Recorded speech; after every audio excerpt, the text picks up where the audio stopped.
Guys, like, comment, subscribe, share the video, especially if you love MMA as much as I do. To be honest, if he loses from MMA, I think he should retire because at this point he would have lost 6 fights in a row. And he's been competitive, but he hasn't been winning.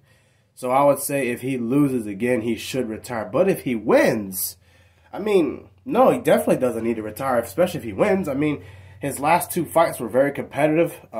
Before the knockout with Michael Chandler, he had a chance to win that fight. It was a very good fight. Nate Diaz, same thing, very competitive. He had a chance to win that fight also.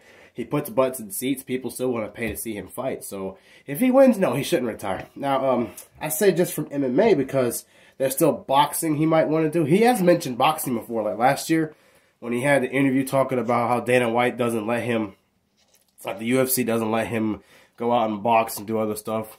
But, I mean, boxing would be a big possibility for me. You've seen Anderson Silva do it. Ben Askren do it. Tyron Woodley has done it. Nate Diaz now is boxing. So, I mean, that's something Tony Ferguson could look into and make more money. I mean, or maybe if he were to win this fight, he could go to the PFL and go over there and do what Francis is doing. Have a boxing and MMA at the same time. I mean, or if he wins somehow, you know, win and maybe win another fight somehow and get a title fight. I mean, because he did win 12 fights in a row. So, I mean, all of those scenarios are very possible. So, I mean, but I wouldn't say he should retire completely either way. He's still a really good athlete, still very competitive. He obviously loves to fight. I just hate to see him lose every time, man. That's all, because I'm a huge Tony Ferguson fan.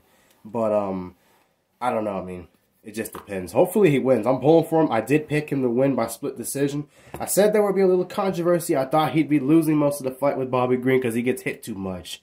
But he'll have a big flurry and come back and finish the fight strong, have Bobby Green hurt, but then time will expire. And I think the judges will look at that and say, you know what, we should give it to Tony. So that's happened before. Remember Vanderlei Silva and Michael Bisping? Bisping was beating Vanderlei, and then Vanderlei finished real strong, put him in a guillotine, got the better of the stand-up, and ended up winning a decision because he came back and finished it and how he finished it. So, yeah, I don't know.